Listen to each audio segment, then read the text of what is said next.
Haleluya, puji Tuhan. Kita bertemu lagi saudara di dalam channel Kesaksian Bagimu. Saudara yang kasih Tuhan, kita hari ini akan melihat di dalam Yeremia 18 ayat 1 saudara. Firman Tuhan yang datang dari Tuhan kepada Yeremia bunyinya, "Pergilah dengan segera ke rumah tukang priuk. Di sana aku akan memperdengarkan perkataanku kepadamu." Saya kasih Tuhan, Tuhan berfirman kepada Yeremia, dan Tuhan memerintahkan Yeremia untuk dia pergi kepada tukang priuk.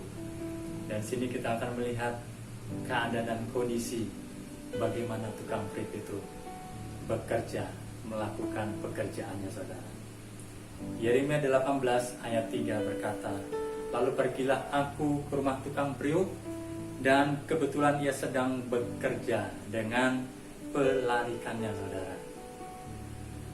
Ayat keempat saudara, "Apabila bejana yang sedang dibuatnya dari tanah liat di tangannya itu rusak, maka tukang priuk itu mengerjakannya kembali menjadi bejana menurut apa yang baik pada pemandangannya."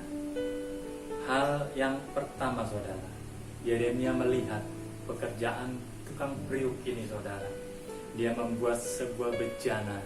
Ketika bejana itu dibuatnya dan dilihatnya bejana itu tidak sesuai dengan yang diinginkan oleh sang ahli tukang priuk ini, dikatakan bejananya dibongkar lagi saudara, dirombak lagi, dihancurkan lagi saudara.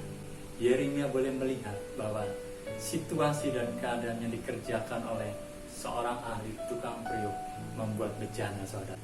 Ayat yang kelima saudara, "Kemudian datanglah firman Tuhan kepadaku bunyinya, masakan aku tidak dapat bertindak kepada kamu seperti tukang priuk ini, hai kaum Israel."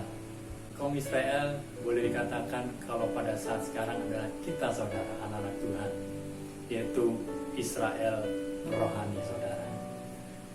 Dan ayat selanjutnya dikatakan, "Sungguh seperti tanah liat di tangan tukang priuk, demikianlah kamu di tanganku, hai kaum Israel." Ayat yang ketujuh saudara, "Ada kalanya aku berkata tentang suatu bangsa dan tentang suatu kerajaan bahwa aku akan mencabut, merobohkan, dan membinasakannya. Tetapi apabila bangsa yang terhadap siapa aku berkata demikian telah bertobat saudara dari kejahatannya, maka menyesalah Tuhan saudara, bahwa aku hendak menjatuhkan malapetaka yang kurancangkan itu terhadap mereka."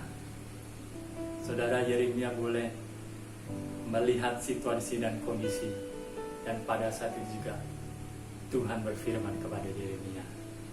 Ayat 11 saudara, ini adalah tujuan Allah kepada Yeremia.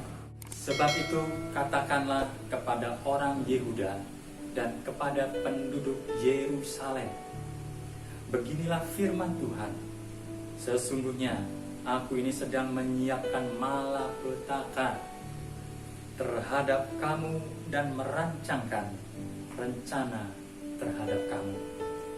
Baiklah, kamu masing-masing bertobat dari tingkah lakumu yang jahat, dan perbaikilah tingkah langkahmu dan perbuatanmu." Saudara, inilah ayat di mana Yeremia harus sungguh-sungguh mendengarkan perintah Tuhan saudara. Ini adalah pesan Tuhan yang utama dari Yeremia 18 ini saudara. Kalau kita baca di dalam Yeremia 18 ayat yang ke-11 yang kita baca tadi saudara, "Katakanlah kepada orang Yehuda dan kepada penduduk Yerusalem." Saudara yang kasih Tuhan, Yehuda itu artinya terpuji atau kepujian saudara, kesukaan bagi Tuhan, kepujian, nama yang bagus saudara. Dalam bahasa Yunaninya Laudas, atau juga dikatakan Laudaikos. Saudara yang kasih Tuhan, Yehuda merupakan keturunan keempat dari Yakub dan Lea, saudara. Yehuda milik kesayangan Tuhan. Tapi apa saudara? Yehuda dikecam oleh Tuhan melalui Yeremia. Yerusalem merupakan gambaran kedamaian dan kesejahteraan. Ada hal-hal yang indah di dalam. Ada ketentraman, saudara. Ada damai sejahtera di sana. Tapi kenapa Tuhan mengecam Yehuda yang baik itu, saudara, dan Yerusalem yang adalah damai sejahtera itu, saudara? Karena Yehuda dan Yerusalem menjadi orang-orang yang sudah menjauh daripada Tuhan. Tidak ada lagi kebaikan yang Tuhan sukai. Mereka sudah meninggalkan apa yang disukai oleh Tuhan, meninggalkan kebiasaan-kebiasaan lama yang mereka lakukan untuk memuliakan nama Tuhan. Mengapa Tuhan mengecam dan menegur Yehuda dan Yerusalem? Karena Allah mengasihi Yehuda dan Yerusalem. Kita lihat di dalam Wahyu 3 ayatnya ke-19 dikatakan, barang siapa ku kasihi, ia ku tegur dan ku hajar. Sebab itu relakanlah hatimu dan bertobatlah. Dan saudara yang kasih Tuhan, kalau pada masa sekarang ini, saudara, kita merasa kehidupan kita ditegur oleh Tuhan dan dihajar oleh Tuhan hari-hari ini, itu artinya Tuhan masih sayang kepada saya dan saudara. Amin, saudara.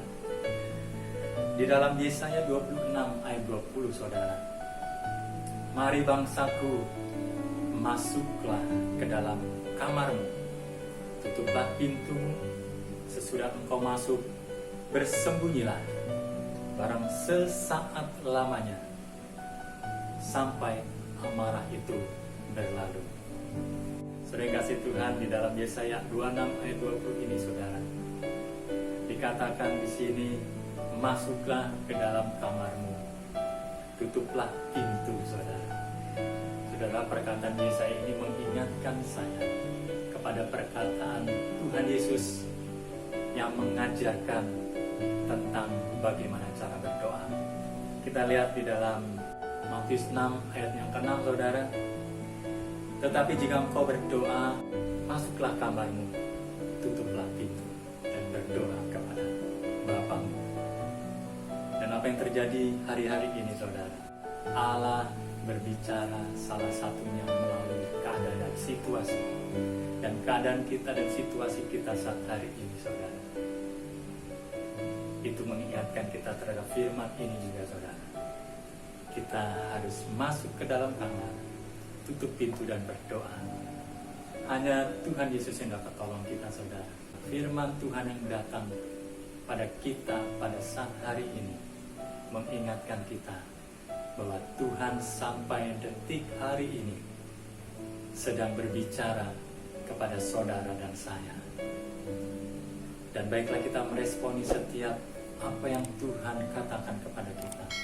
Melalui keadaan ini, saudara, melalui situasi yang kita alami hari-hari ini, melalui firman Tuhan yang disampaikan oleh hamba-hamba Tuhan, mari saudara, engkau meresponinya dengan baik, engkau meresponi dengan benar, bahwa itu adalah teguran buat kita. Dan selayaknya lah kita kembali kepada Tuhan, supaya Tuhan mengingat kebaikan kita. Biarlah dengan firman Tuhan ini menguatkan iman kita kembali kepada Tuhan, bahwa Tuhan sampai hari ini tetap mengasihi kita, tetap menyayangi kita. Karena itu Dia menegur kita dengan kasih-Nya. Saudara yang kasih Tuhan, demikianlah firman Tuhan. Biarlah firman Tuhan menjadi berkat kekuatan yang baru dalam kehidupan saudara. Tuhan Yesus memberkati. Haleluya. Puji Tuhan.